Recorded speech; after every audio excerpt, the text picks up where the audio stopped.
Hi! You might be wondering what I'm doing with all these Bibles today. Well, they all hold a special memory, and as I was cleaning off bookshelves, I came across a few real interesting ones.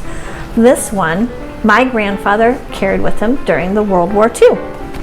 This one was mine when I went to school, and my school actually caught on fire, and some of the pages are actually burnt.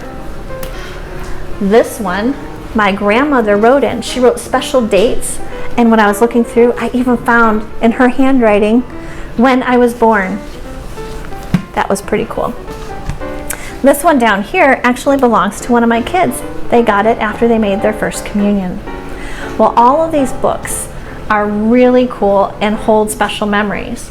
But the biggest thing they remind me of, I should say, is that my faith has been handed down from generations to generations. Some of these Bibles are my great-great-grandparents.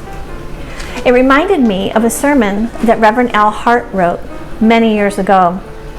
This is the Bible verse that he shared from 2 Timothy chapter 1, verse 5. I am reminded of your sincere faith, a faith that lived first in your grandmother Lois, your mother Eunice, and now I'm sure lives in you. So what I wanted to share with you today is a family faith story. While my faith was passed down from generation to generation, I can remember specific things that tie me right to John Knox Church. As a young girl, I sat in a pew and I opened up the bulletin and I saw a name, Carson Tinline Sr. And I said, Mom, that is such a cool name. I think when I grow up, I'd like to name one of my kids Carson. And wouldn't you know, Carson Tinline Sr. became my father-in-law. I married Carson Tinline Jr. and I had a son and I named him Carson Tinline III. That's one of many stories that connect me to the church.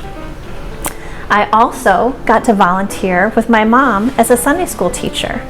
I worked with my grandma at our midweek program. I volunteered with my husband and my family during community meals and interfaith hospitality. And what my family has taught me is to love God with all your heart, with all your mind, with all your strength, and to love your neighbor as yourself. They've not only showed me through the Word of God, but also in how they live their lives.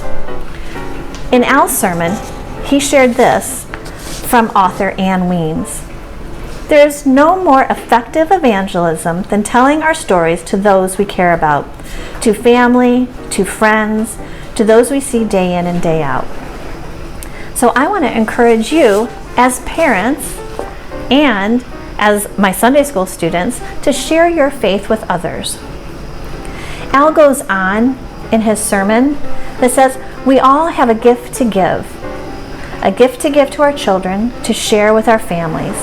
It is our faith and our family faith story, such an important part of our inheritance, and our responsibility is to leave it to the next generation. In this church, John Knox, we are part of a faith family, and we all have faith stories to be shared. We have the responsibility of telling our faith stories so others can hear. Please share your faith story with your kids and with others around you.